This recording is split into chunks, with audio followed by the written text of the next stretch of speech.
जय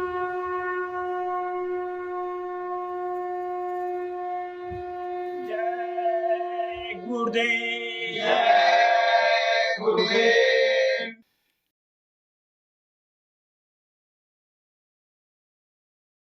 जय गुरुदेव। जय गुरुदेव। ऐसे सतगुरु मिले लाखों सूरज उगे, ऐसे सतगुरु मिले लाखों सूरज उगे। लीला सबको दिखाना गजब हो गया, लीला सबको दिखाना गजब हो गया। ऐसे सतगुरु मिले लाखों सूरज उगे, ऐसे सतगुरु मिले लाखों सूरज उगे। लीला सबको दिखाना गजब हो गया, लीला सबको दिखाना गजब हो गया। घट में चंदा भी है, घट में सूरज भी है, घट में चंदा भी है, घट में सूरज भी है। ज्योति सबको दिखाना गजब हो गया, ज्योति सबको दिखाना गजब हो गया। घट में प्याला भी है, पीने वाला भी है, घट में प्याला भी है, पीने वाला भी है। सबको अमृत पिलाना गजब हो गया, सबको अमृत पिलाना गजब हो गया। घट में बाजे भी है, घट में बंशी भी है, घट में बाजे भी है, घट में बंशी भी है। घोर अनहद सुनाना गजब हो गया, घोर अनहद सुनाना गजब हो गया। घट में ब्रह्मा भी है, घट में सुमिरन भी है, घट में ब्रह्मा भी है, घट में सुमिरन भी है। जाप जपना जपाना गजब हो गया, जाप जपना जपाना गजब हो गया। घट में गंगा भी है, घट में यमुना भी है, घट में गंगा भी है, घट में यमुना भी है। और त्रिवेणी नहाना गजब हो गया, और त्रिवेणी नहाना गजब हो गया। घट में ईश्वर भी है, घट में विष्णु भी है, घट में ईश्वर भी है, घट में विष्णु भी है। दर्शन सबका कराना गजब हो गया, दर्शन सबका कराना गजब हो गया। घट में देवी भी है, घट में शंकर भी है, घट में देवी भी है, घट में शंकर भी है। उनसे प्रेम लगाना गजब हो गया, उनसे प्रेम लगाना गजब हो गया। घट में गुरु जी भी है, घट में संत भी है, घट में गुरु जी भी है, घट में संत भी है। उनकी कृपा को पाना गजब हो गया, उनकी कृपा को पाना गजब हो गया। ऐसे सतगुरु मिले लाख लाखों सूरज उगे। ऐसे सतगुरु मिले लाखों सूरज उगे। लीला सबको दिखाना गजब हो गया। लीला सबको दिखाना गजब हो गया। लीला सबको दिखाना गजब हो गया। जय गुरुदेव। जय गुरुदेव।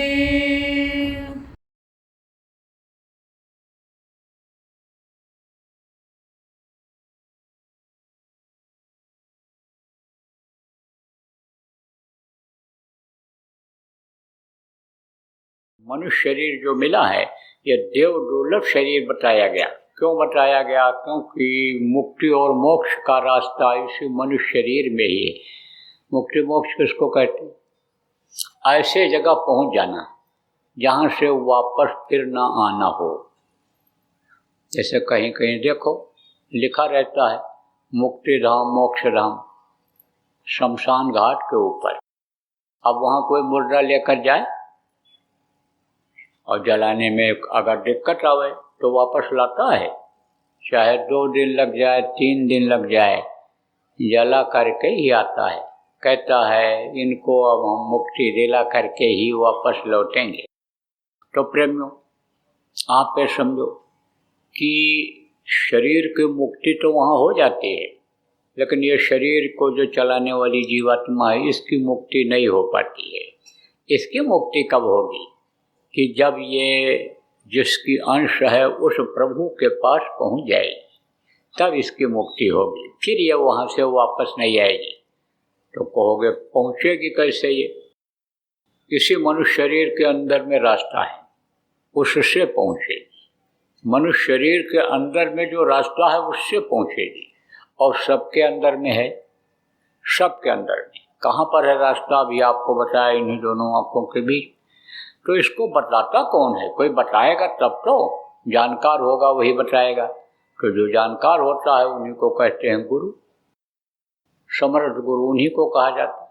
उनकी व्याख्या बहुत जगहों पर हुई है। जितने धार्मिक ग्रंथ हैं सब में गुरु की व्याख्या की गई है। रामकृष्ण देखो भगवान माने जा रहे हैं, अच्छा काम किया उन्होंने, धर्म की स्थापना किया, दुराचारियों का संहार किया, चैन की नींद सोने लग गए लोग, समय पर जो बरकत खत्म हो रही थी बरकत दिलाया, जाड़ा गर्मी बरसात होने लग गया।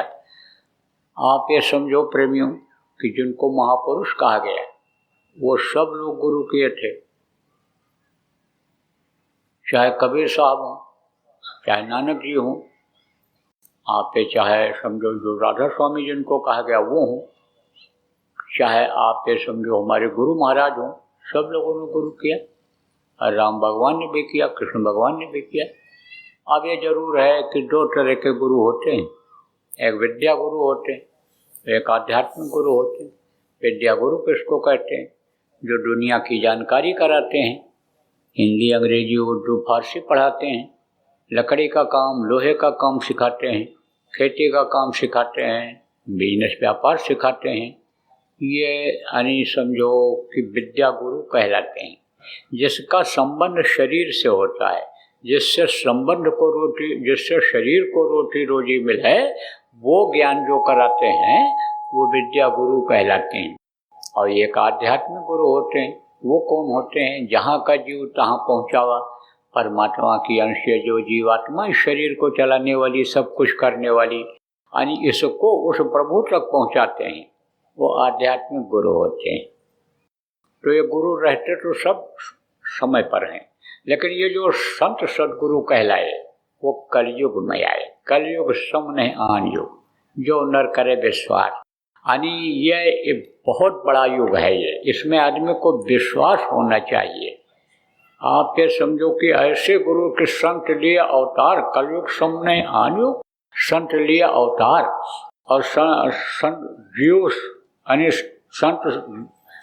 संत से जो जीव करे आप उस भव से उतरे पार। यानी आप संत शरण में जो जीव चला जाता है और उनके बताए रास्ते पर चलने लगता है, संतों के बताए रास्ते पर, वो भवसागर से पार हो जाता है। भवसागर कहोगे भैया हम नहीं जानते हैं, सुनते हैं लेकिन जानते नहीं। आपको बता दें, भवसागर यही दुनिया संसार का कहलाता है, और जहाँ जन्मना मरना होता है वो सब भवसागर कहलाता है। अब आप ये देखो कि धरती के नीचे भी लोक है, पाताल लोक, वो भी भवसागर में आता है। वहाँ भी जन्मना और मरना होता है, और यहाँ भी जन्मना मरना होता है। और इससे ऊपर जो लोग हैं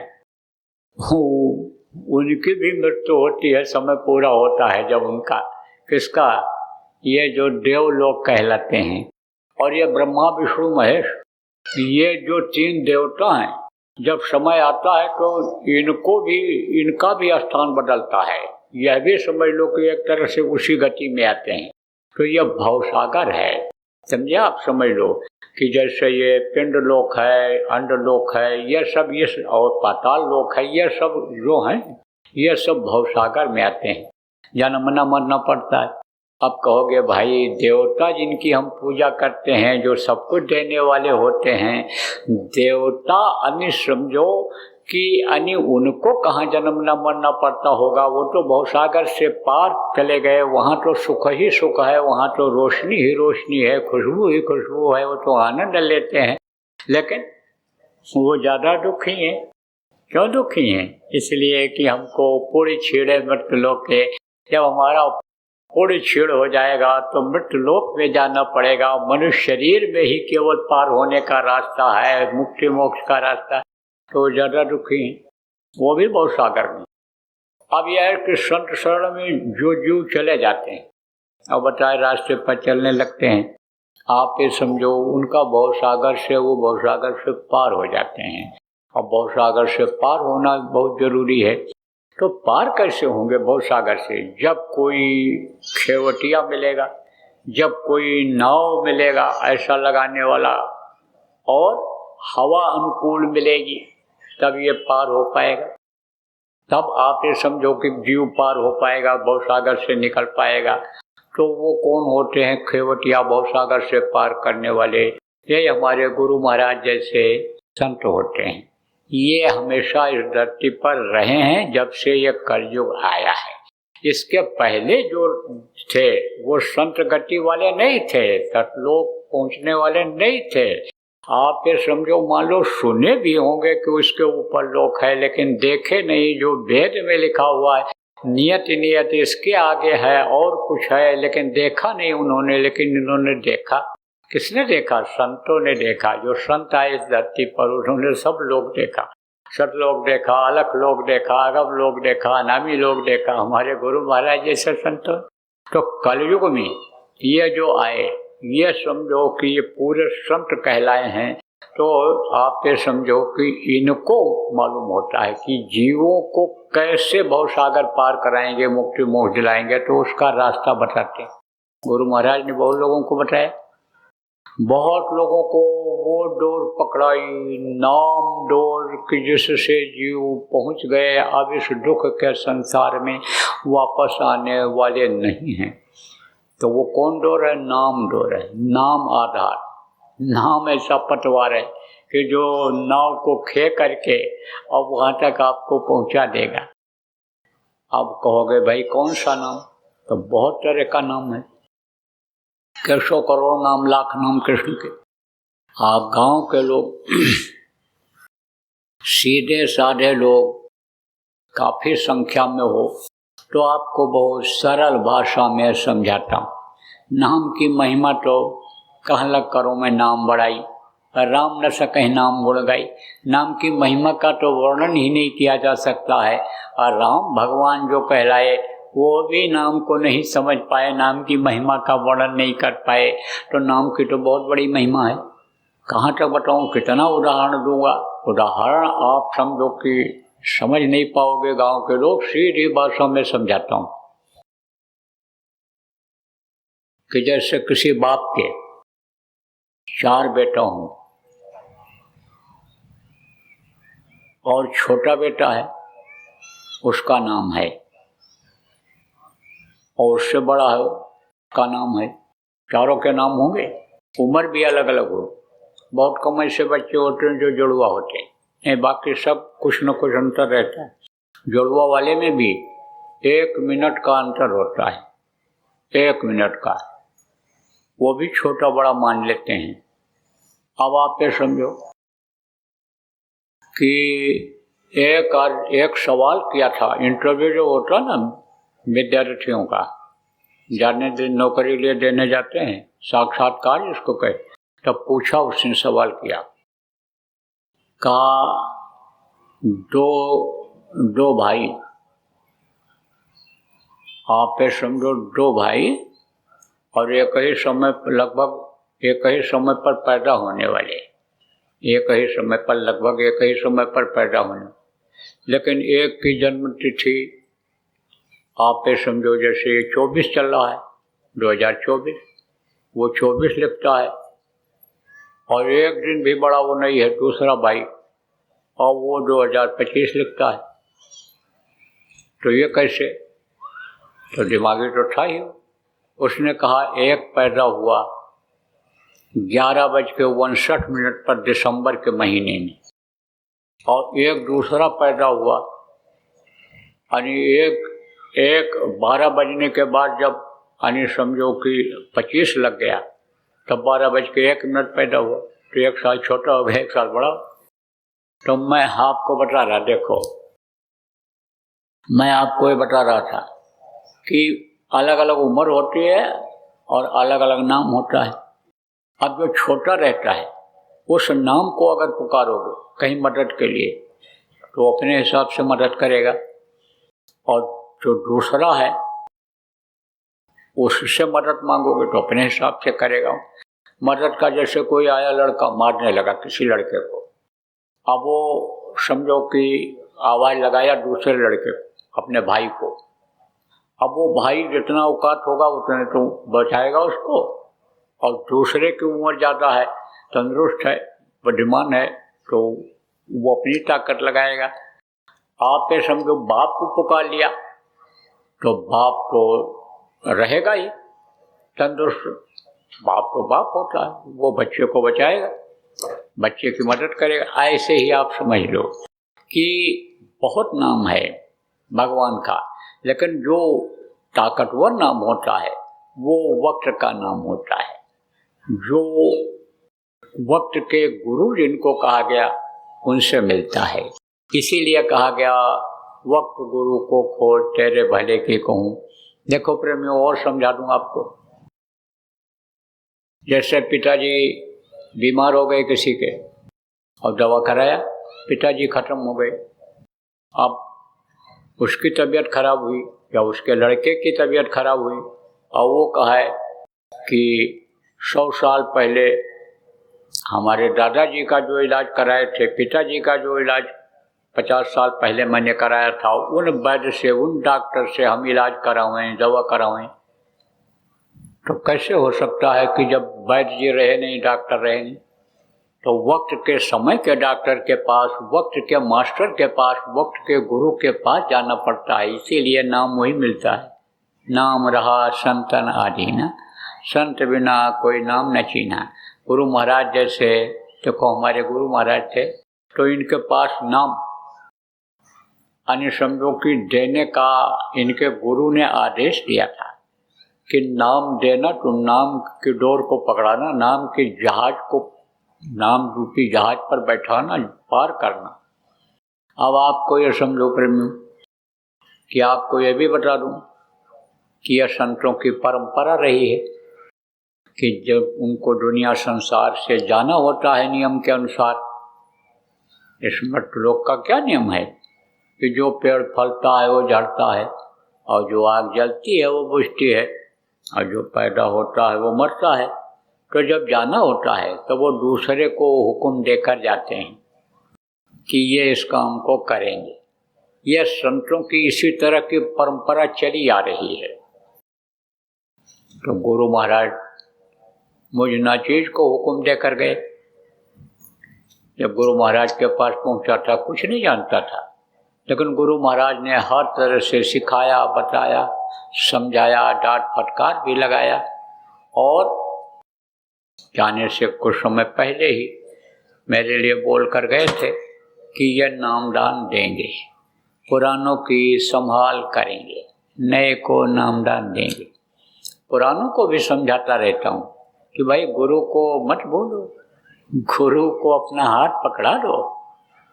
आप गुरु को अपना हाथ पकड़ा दोगे, गुरु को हृदय में अगर आप बसा लोगे तो फिर आपका वेग कोई रोक नहीं पाएगा। काल भी घबराता है गुरु के जीवों से, काल का कोई असर नहीं पड़ता है। काल कर्म की चले न बाजी, गुर राजी तो करता राजी। गुरु को राजी कर लो, गुरु को खुश कर लो। अब गुरु खुश कैसे होते हैं? खाना खिला दो, पानी पिला दो, बढ़िया कपड़ा पहना दो, हाथ पैर दबा दो, उससे गुरु खुश होंगे? और इससे खुश भी कैसे हो सकते हैं? न खुश कर सकते हो आप। अभी इतने आदमी किसी के ऊपर लग जाओ अन्न खिलाने के लिए, कपड़ा पहनाने के लिए, तो कितना मोटा शरीर हो जाएगा, चल फिर पाएगा? और हाथ पैर दबाने लग जाओ तो मरेगा कि खुश होगा? रोएगा, चिल्लाएगा कि खुश होगा? सोचो आप। तो वो खुश किससे होते हैं? जिस काम के लिए आते हैं उस काम में जो मदद कर देते हैं उससे गुरु खुश हो जाते हैं। जैसे देखो प्रेमियों, गुरु महाराज आए थे तो गुरु महाराज ने देखो क्या नारा लगाया, क्या सिखाया, उस समय बताया। देखा जब जीव बहुत दुखी हैं, परेशान हैं, तरह तरह के कष्ट झेल रहे हैं, तब उन्होंने कहा भाई जिस तरह से पतीली में ही नमक डाल दिया जाता है और दाल के हर दाने में नमक आ जाता है, नमकीन हो जाता है, उसी तरह से एक ऐसा काम क्यों न किया जाए कि जिससे लोग खुशहाल हो जाएं, जिससे लोग अपने कर्तव्य को समझने लगें, अपने को समझने लगें, अपनी आत्मा को समझने लगें, परमात्मा को समझने लगें। ऐसा काम क्यों न किया जाए? तो वो काम कौन सा काम? सतयुग लाने का काम। क्योंकि सतयुग में कोई दुख ही था ही नहीं, दुख नाम की चीजें ही नहीं थी। सतयुग में कोई मेहनत करनी पड़ती थी। एक बार लोग बो करके खेत को चले आते थे, जब जरूरत पड़ती थी बादल आते थे, बरस जाते थे, जब जरूरत पड़ती थी फिर आकर बरस जाते थे। खेत खेत में बरसात होती थी और जितने दिन की फसल होती थी, जब वो समय पूरा हो जाता 90 दिन, 120 दिन, इससे भी ज़्यादा, तो लोग जाते थे और काट करके चले आते थे, अनाज को निकाल करके ले जा करके खाते थे। और फिर कोई बोने जाता था, फिर बोने नहीं जाते थे, फिर बारिश होती थी, वो पौधा जम जाता था। एक बार लोग बोते थे, 27 बार काटते थे। मैं बताऊं आपको, गुरु महाराज के आश्रम पर वहाँ जब रहता था, गुरु महाराज गन्ना बोए थे। 16 साल गन्ना चला, बोना नहीं पड़ा, 16 साल तक गन्ना चला था वो। तो ऐसे ही आप समझ लो कि उस समय पर वक्त था, बहुत खुशहाली थी। तो गुरु महाराज ने कहा भाई तुम सतयुग ले आओ, सतयुग आ जाएगा तो सब खुशहाल हो जाएंगे। सतयुग योगी, सब विज्ञानी, सब योग साधना करने लगेंगे, सब ज्ञान हो जाएगा, हर तरह का आत्म कल्याण हो जाएगा लोगों का। सतयुग ले आओ। तो नारा लगवाया। अब आप ये समझो कि सतयुग को अगर ला दिया जाए इस धरती पर और सतयुग देखने के लायक कोई रहा ही नहीं, तो आप ये समझो कि सतयुग लाने का क्या मतलब निकलेगा। तो सतयुग में कोई शराबी था कि कोई कबाबी था कि कोई ऐश आराम करने वाला व्यभिचारी था, या कोई इस तरह का था चोर डकैत, या कोई लूटपाट करने वाला, छीनने वाला था, या आप पे समझो ठगी करने वाला था। सतयुग में ऐसे लोग नहीं थे। सतयुग में दिव्य रूप था लोगों और दिव्य भावनाएं लोगों की थी और दिव्य आत्माएं उनकी थी। तो आप ये समझो कि सतयुग सामने आन युग, आप ये समझो ये बहुत बड़ा युग था। लेकिन कलयुग उससे भी बड़ा युग है। कलयुग में अगर सतयुग ले आया जाए तो समझो खाने पीने की कोई दिक्कत नहीं रह जाएगी। अब जब यह समस्या सुलझ जाएगी तब आप फिर समझो लोग भजनानंदी बन जाएंगे। तो गुरु महाराज ने कहा भाई लोगों को समझाओ, लोगों को सतयुग का आनंद दिलाने के लिए सतयुग के काबिल बनाओ। तो देखो प्रेमियों, जैसे आप जो प्रचार करते हो, आपको नारा बताया गया लगाने के लिए कि हाथ जोड़कर विनय हमारी, तजो नशा बनो शाकाहारी, छोड़ो व्यभिचार बनो ब्रह्मचारी, और सतयुग लाने की करो तैयारी। देखो विचरण किसको कहते हैं? चला जहाँ जाता है। तो धरती पर आप विचरण करते हो, आसमान में पक्षी विचरण करते हैं, जल में जल के जीव विचरण करते हैं, चलते फिरते एक जगह दूसरी जगह आते जाते हैं। ऐसे ही ये आत्मा जो है ब्रह्म में विचरण करने लग जाए, ऊपरे लोक में ब्रह्मलोक में यानी समझो ब्रह्मांड में ये विचरण करने लग जाए, ऐसा सतयुग ले आओ। तो लोगों को शाकाहारी बनाओ, नशा मुक्त बनाओ। गुरु महाराज भी बराबर संदेश देते रहते थे और उन्हीं बातों को आज भी दोहराया जा रहा है। सतयुग के लाने लायक लोगों को बनाया जा रहा है और सतयुग लाने के का प्रचार, सतयुग देखने के लायक का प्रचार किया जा रहा है। इससे गुरु खुश होते हैं। गुरु की आज्ञा का पालन ही गुरु भक्ति है। गुरुमुखता जिसके अंदर आ जाती है उससे गुरु खुश होते हैं। और गुरु राजी तो करता राजी। गुरु अगर राजी हो जाए तो आप तो समझो कि कोई कुछ नहीं कर सकता है। राखे गुरु जो को विधाता, और गुरु विरोध नहीं को जगता था। इसीलिए कहा जाता है तन मन से सच्चा रहे और सदगुरु पकड़े बाँ, कहाल कभी रोके नहीं, देवे राह बताए, और बल्कि रास्ता बता देता है कि निकल जाओ हमारे लोक से, इधर से रास्ता है। तो प्रेमियों, जो पुराने लोग हो, गुरु को आप समझो कि मानुष मत समझो। वो जो चीज़ आपको दे करके गए, नाम दान जो दे करके गए, नाम जो दे करके गए, उनका सुमिरन करो। ध्यान लगाने के लिए जो बता करके गए ध्यान लगाओ। भजन करने का जो बता गए तरीका उस हिसाब से भजन करो, तब आप गुरु को समझ पाओगे। और नहीं तो गुरु को मनुष्य शरीर में ही मान करके आप अंधकार में पड़ गए, अंधकार में ही पड़े रह जाओगे, इसी में डूबते उतराते रह जाओगे। कहा ना, गुरु को मानुष जानते ते नर कहिए अंध, महादुखी संसार में। और आगे यम के फंद, संसार में भी दुख झेलना पड़ता है और यमराज के फंदे में भी लटकना पड़ता है।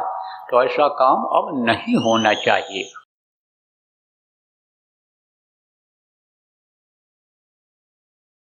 छोटे बच्चों की आदत डालो। किस चीज़ की आदत डालो? ध्यान भजन की नहीं करेंगे, नामदान वो सुन के भी जाएंगे तो वो याद तो कर लेंगे लेकिन करेंगे नहीं। क्या करेंगे? वो नाम धुनी करेंगे। तो जय गुरुदेव नाम जब रट जाएगा तो कहीं मुसीबत में भी अगर जय गुरुदेव नाम मुँह से निकल गया तो आपकी जो ये चिंता बनी रहती है कि पढ़ने के लिए बच्चा जा रहा है, ठीक ठाक वापस आएगा नहीं आएगा, जो फिक्र बनी रहती है कि आज के युग में पता नहीं कौन शराब पी करके बाइक चला दे, चढ़ा दे, गाड़ी चढ़ा दे, क्या कर दे, उस समय भी बचत गुरु महाराज की दया से प्रेमियों, बच्चों और बच्चियों, उन बच्चों का अगर मुँह से जय गुरुदेव नाम निकल गया तो बचत तो हो जाएगी। इसलिए आदत डालो। जय गुरुदेव। सरकारी व गैर सरकारी अनुदान के लिए बिना सत्संगियों के सहयोग द्वारा जनहित के कार्यों में लगी हुई बाबा जय गुरुदेव धर्म विकास संस्था का मुख्यालय पिंगलेश्वर रेलवे स्टेशन के सामने मक्सी रोड, उज्जैन, मध्य प्रदेश में है। यहाँ पर सत्संग व नामदान का कार्यक्रम होता रहता है। अतः आप श्रोताओं से अनुरोध है कि बाबा उमाकांत जी महाराज के आश्रम उज्जैन एक बार परिवार सहित जरूर पधारिएगा। आपके सुझाव के लिए व्हाट्सएप नंबर 9575600700। जय गुरुदेव।